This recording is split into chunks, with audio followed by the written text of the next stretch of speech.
Oh, this is awful. This story just does never, ever get better. We're talking about what happened to DeShaun Watson. Recovering from torn Achilles surgery, re-tears the Achilles.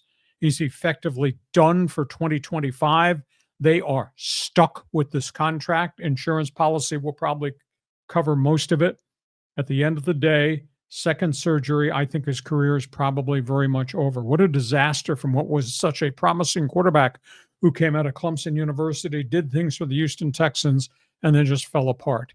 The Browns, as bad a season as it was, wind up with a second pick in the draft, and it looks as if they're going to take Shedeur Sanders. So the Browns fans have to be feeling a little bit better with that. Tennessee burned a #1 draft pick 2 years ago on Will Levis from the University of Kentucky. Had a really good rookie season. Second year just regressed. He got hurt, came back, made a lot of mistakes, threw a lot of interceptions. Not good at all. It looks as if they're going to take Cam Ward with the second pick with the first pick in the draft. Tennessee would draft 1, take Cam Ward. Browns would take Shedeur Sanders at #2. New name has pushed himself into the first round of the draft board. You and I had talked about Kyle McLeod from Syracuse. Oh, yeah. He's filed to go to the NFL. The mid-first round pick. He threw for 4,779 yards and 34 touchdowns this season with the Syracuse Orange. Put on a dazzling show here at the Holiday Bowl. I don't know that he is the stud that Shedeur Sanders or Cam Ward is, but the guy can fling the football. I think he's a pretty good quarterback. So he's now positioned himself to be maybe middle of the first round of the draft, and this is kind of a light year for quarterbacks in the draft. And the last topic there is at Colorado. They're saying goodbye to one of the great coaches. What an influence Bill McCartney was. He rallied this Colorado Buffaloes program. He's passed away at the age of 84 because of dementia. Buffs legend. He went 93, 55, and 5 in Boulder. He had inherited a program that had been down for 25 years, and he rebuilt it. 3 Big 8 titles with Colorado football, 9 bowl wins, and 1 NCAA championship ring.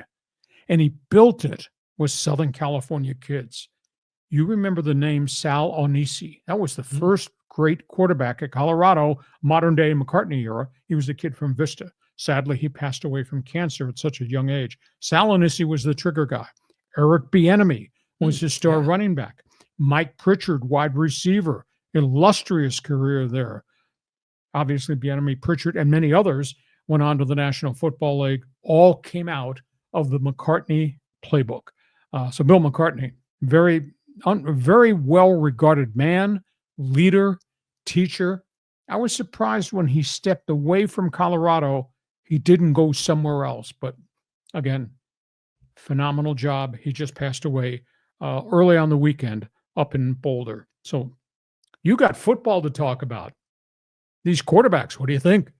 Well, first I want to talk about Colorado, if you don't mind. But I think McCartney, he went on. He was doing some kind of a religious thing for a while. So that probably took him off the football track. But what about Cordell Stewart and Rashad Salam? Were they there during that same era? Yeah, I think they were towards the end, towards the tail end.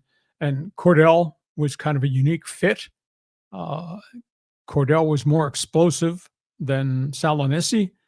Cordell went to the NFL, defined role. Pittsburgh, I thought, played pretty well, but he was a run-type quarterback who could throw, but running quarterbacks get hurt, get knocked out. So his career was kind of shortchanged along the way.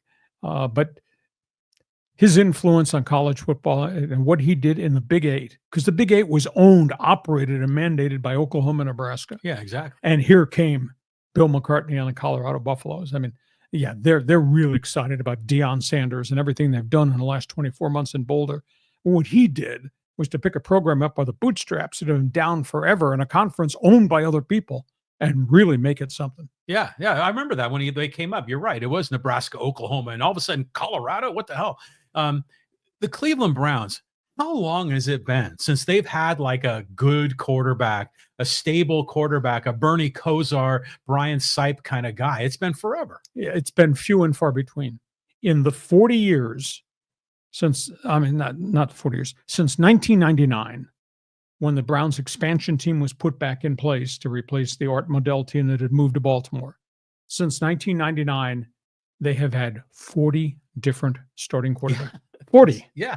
That's unbelievable. Have you seen like people with the jersey with all the names Yeah. crossed out? You know, you see like Eric Couch on that list and a bunch of guys. I mean, it's been so long. I wonder if Shedeur is looking like he might go to Cleveland. Do you think Dion would say, kind of like the Manning family, kept Eli away from San Diego? He says, I don't want my son playing for the Browns. Nah, at this point, no. The kid wants a chance to play. Kid's going to make big money if he's a second pick in the draft. So why not Cleveland? They've got a good team, but they've had injury problems at both offensive tackles, and the running back Nick Chubb's had 2 major injuries, and the defense has had injuries. But the potential is still there. And Kevin Stefanski, despite how horrible last season was, is a good offensive mind. He's 2-time coach of the year.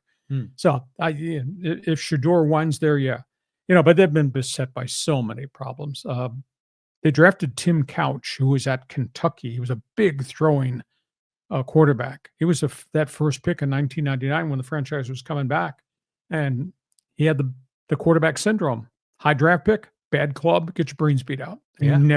He never survived all the different injuries he had. And they've just gone on and on and on.